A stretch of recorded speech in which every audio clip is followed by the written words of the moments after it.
Kata Julaibib mengatakan, "Ya Rasulullah, siapa yang mau kawin sama saya? Yang kawin dengan saya itu pasti rugi, sebab saya tak punya apa-apa."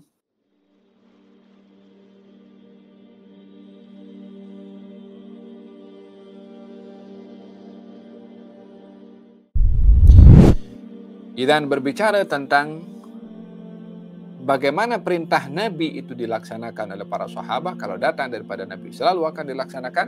Contohnya sebelum saya tutup, seorang sahabat bernama Julaibib.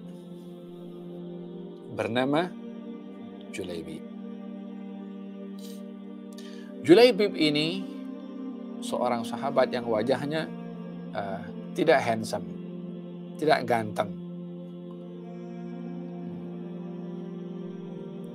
Orangnya hidupnya miskin, tak punya harta, rumah pun tak punya. Tumpang sana, tumpang sini. Tetapi keistimewaan yang ada pada Julaibib ini, luar biasa cintanya kepada Nabi, melazimi Nabi, setia dengan Nabi. Sehingga Nabi suka kepada Julaibib ini. Satu hari kata baginda Rasulullah mengatakan, "Ya Julaibib, kamu tak mahu kawin kah?" Dia belum kawin. Kata Julaibib mengatakan, "Ya Rasulullah, siapa yang mau kawin sama saya? Yang kawin dengan saya itu pasti rugi, sebab saya tak punya apa-apa." Kata Nabi, "Tidak, tetapi kamu adalah mulia di sisi Allah." Akhirnya jumpa dengan seorang sahabat Nabi yang ada anak perempuan, suaminya meninggal. Perempuan itu janda. Dan biasanya kalau ada perempuan janda, ayahnya itu akan datang kepada Nabi dan bertanya kepada Nabi SAW tentang pernikahan putrinya itu. Maka baginda mengatakan kepada sahabat itu, mengatakan, "Aku risik anak perempuanmu. Yani aku meminang anak perempuan kamu." Maka gembiralah sahabat tadi. "Ahlan wa marhaban ya Rasulullah, kami buka pintu untuk menerima engkau sebagai menantu, yakni untuk menikahi anak perempuannya." Kata Nabi, "Bukan untuk saya, tapi untuk Julaibib." Maka si ayah tadi mengatakan, "Saya kena tanya dulu istri saya." Kata Nabi, "Silahkan." Tengok macam mana Nabi di sini menghargai, memberikan hak kepada orang tua untuk berfikir. Dan bagaimana baginda Rasulullah SAW membenarkan kepada sahabat itu untuk ada perlu waktu berfikir. Walaupun pada awalnya bersetuju kalau Nabi yang meminang untuk Nabi. Tapi karena untuk orang lain, dan orang lain itu dikenali sebagai seorang yang miskin, seorang yang tidak ganteng, seorang yang tak punya rumah, tak punya apa-apa, susahlah. Secara sifat fitrah manusia, memang sebagai seorang ayah, sebagai seorang tua, mana akan membiarkan anaknya dikahwinkan dengan seorang lelaki yang tak punya apa-apa. Macam mana nafkahnya? Secara zahir itu wajar untuk menimbang, karena tuntutan daripada pernikahan itu pun kemampuan dari segi harta juga.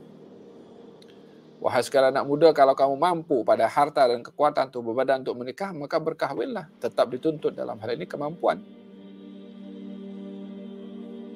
Si ayah jumpa dengan istrinya, dengan sahabat tadi jumpa dengan istrinya, bagi tahu, "Wahai istriku, Rasulullah meminang anak kita." Istrinya mengatakan, "Alhamdulillah," karena disangka yang meminang adalah untuk Rasulullah. Kata suaminya mengatakan, "Bukan untuk Nabi, tapi Nabi meminang untuk Julaibib." Si istri ini pun kenal siapa Julaibib. Maka kata si istri mengatakan, kita dah tolak fulan meminang anak kita.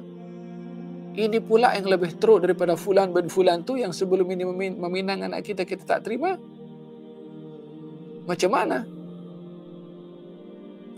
Sudahlah bagi tahu kepada Rasulullah, kita tak terima.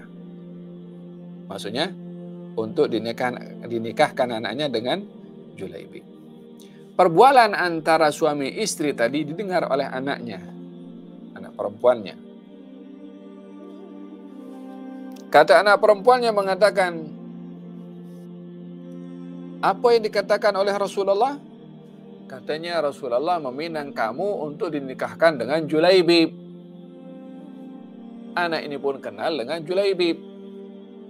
Kata anak perempuan yang mengatakan, adakah kamu, wahai orang tuaku, akan menolak pinangan Rasulullah?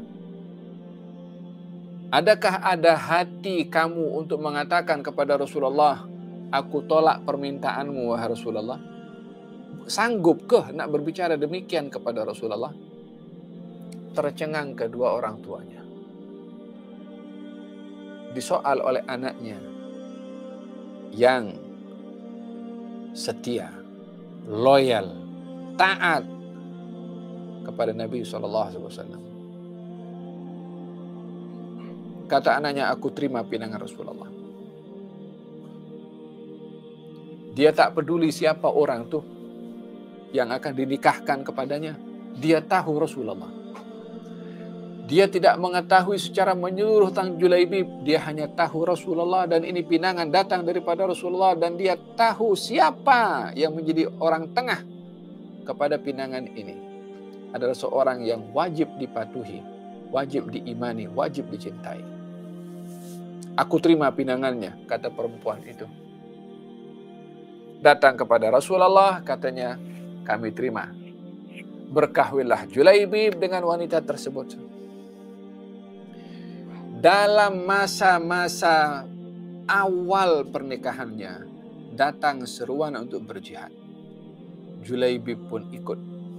Baru pengantin baru. Selesai daripada peperangan, Nabi panggil kepada sahabat, adakah ada yang hilang di antara kamu, yang tak terjumpa? Siapa yang ikut dalam peperangan ini? Yang gugur siapa? Yang disebutkan yang luka sudah kami ketahui, yang syahid sudah diketahui. Ya, siapa yang syahid? Begitu fulan. Masih ada lagi yang terlepas pandang daripada kamu? Mereka mengatakan, tidak ada, wahai Rasulullah. Kata Nabi, tapi aku masih ingat seorang yang belum kamu sebut. Gal siapa Rasulullah? Kata Nabi, Julaibib. Kaum muslimin yang mungkin tak sedar, tak tersebut, tak terfikir tentang Julaibib. Namun Julaibib yang ada di hati Nabi pada waktu itu diingati oleh Nabi. Aku tak nampak Julaibib, mana dia? Gal dicari, jumpa Julaibib di antara 7 orang kafir. yakni dia berlawan seorang, melawan 7 orang. 7 orang semuanya terbunuh oleh Julaibib, akhirnya dia pun yang syahid dalam peperangan itu. Setelah diberitahu kepada Rasulullah, Nabi pun turun. Pergi datangi jenazahnya Julaibib. Digali tanah untuk menguburkan Julaibib. Kata perawi hadis, aku tidak melihat bantalnya Julaibib, melainkan lengannya Nabi. Yang didokong macam ni oleh Nabi. Diletakkan di liang lahatnya sendiri oleh Nabi. Dan Nabi berkata kepada Julaibib, anta minni wa ana minka. Engkau bahagian daripada diri aku pun bahagian daripada diri engkau. Penghormatan yang diberikan oleh Allah kepada Julaibib. Anak muda, setia dengan Nabi. Jujur kesetiaannya, kecintaannya kepada Nabi. Diterjemahkan kecintaan itu dengan praktikal atas apa arahan yang datang daripada Rasulullah. Julaibib setelah dikebumikan hasil daripada al-fai', harta rampasan perang itu yang menjadi haknya diserahkan kepada istrinya. Sehingga istrinya menjadi wanita terkaya setelah kepergian Julaibib, harta yang didapat oleh istrinya tadi diinfakkan, sehingga kata sahabat, kami tidak melihat orang yang paling pemurah dalam bersedekah melainkan istrinya Julaibib. Siapa dia?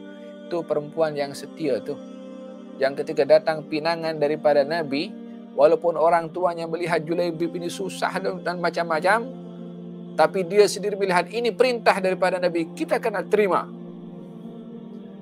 Akhirnya dia pun yang mendapatkan apa faidah di sebalik pilihan dan pinangan baginda Rasulullah SAW untuk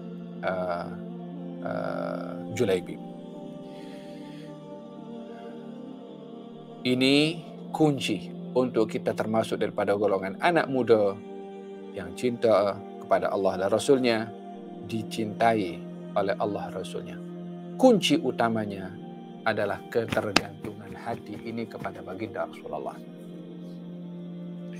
Ketergantungan dalam bentuk ta'zim, rindu kepada Nabi. Kalau disebut tentang baginda Rasulullah, rasa di dalam ini beza dengan sebutan nama-nama orang biasa.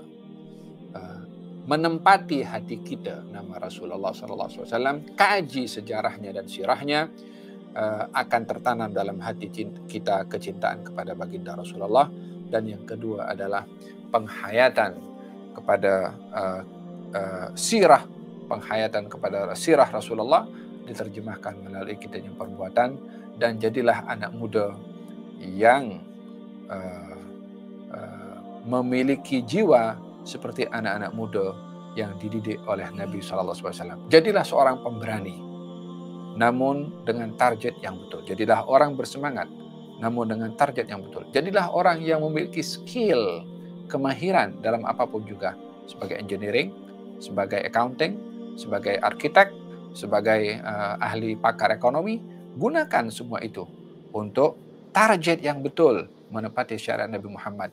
Anda akan menjadi orang yang cinta Allah dan Rasulnya, dicintai oleh Allah dan Rasulnya, walaupun pakar dalam ekonomi, walaupun pakar dalam ilmu astronomi, walaupun dia seorang arsitek, walaupun dia seorang manajemen, walaupun dia belajar ilmu-ilmu yang tidak spesialis dalam ilmu agama, karena ukurannya adalah apa yang ada di dalam ini, di dalam menjalankan, di dalam mempraktekkan, di dalam memperjuangkan agama ditinggalkan oleh Nabi SAW.